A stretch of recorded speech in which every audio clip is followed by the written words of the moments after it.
Hello everyone, आज हम कर रहे हैं सर्जन प्लान जो कि 1944 के अंदर आया था। सर जॉन सर्जन जो थे इसके चेयरमैन रह चुके हैं इस कमेटी के।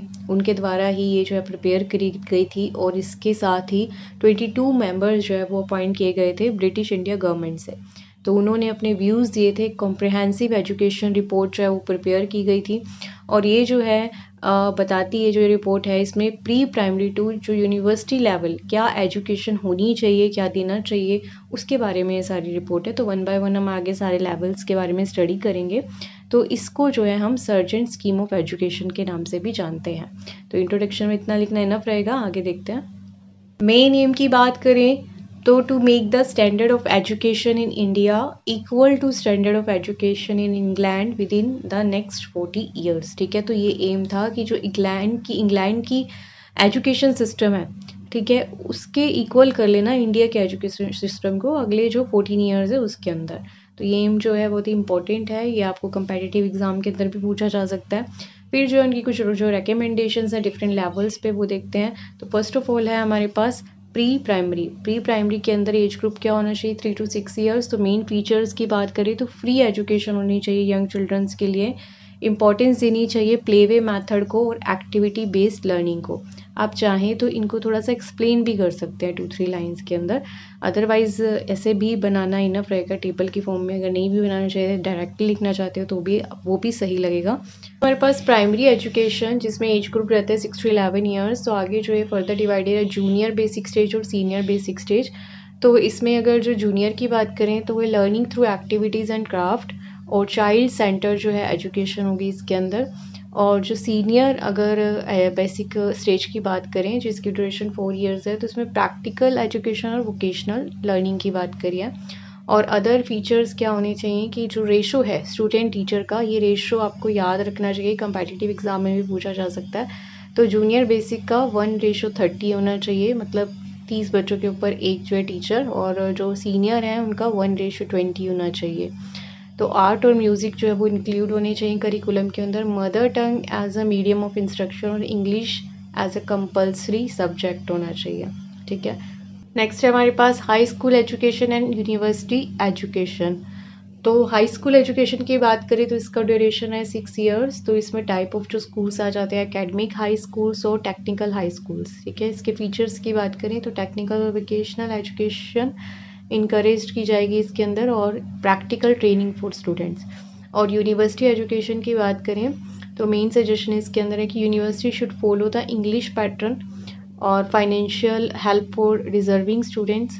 न्यू डिपार्टमेंट और क्लासेस शुड बी ओपन और मदर टंग जो है should be promoted with the English. तो मेन जो इंग्लिश लैंग्वेज को इस पर बहुत एम्फेसाइज किया गया है। और quality education at both school and university level is essential for building skill और कॉन्फिडेंट और फ्यूचर रेडी सिटीजन्स। ठीक है, तो इसलिए ये जो है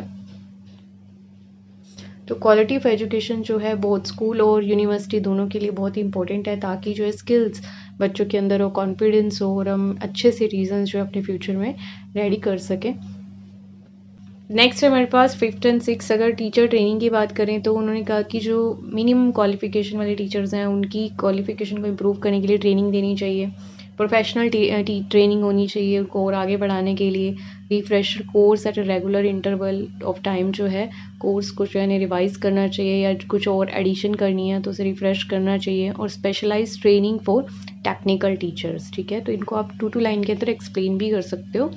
फिर है एडल्ट एजुकेशन, इसमें जर्नल एजुकेशन और टेक्निकल और वोकेशनल एजुकेशन दोनों होनी चाहिए। और recreational and cultural activities should be encourage, वो भी इंक्लूड होनी चाहिए। और एम्प्लॉयमेंट जो है ब्यूरोज शुड बी इस्टेब्लिश्ड। फिर नेक्स्ट है हमारे पास हेल्थ एजुकेशन और स्पेशल एजुकेशन। हेल्थ एजुकेशन जो कंपलसरी होनी चाहिए, मेडिकल चेकअप होना चाहिए स्टूडेंट्स का जो भी 6 to 14 ईयर्स तक के हैं। और health officer should be appointed in the school जो कि उनको गाइड कर सके, उनका चेकअप कर सके।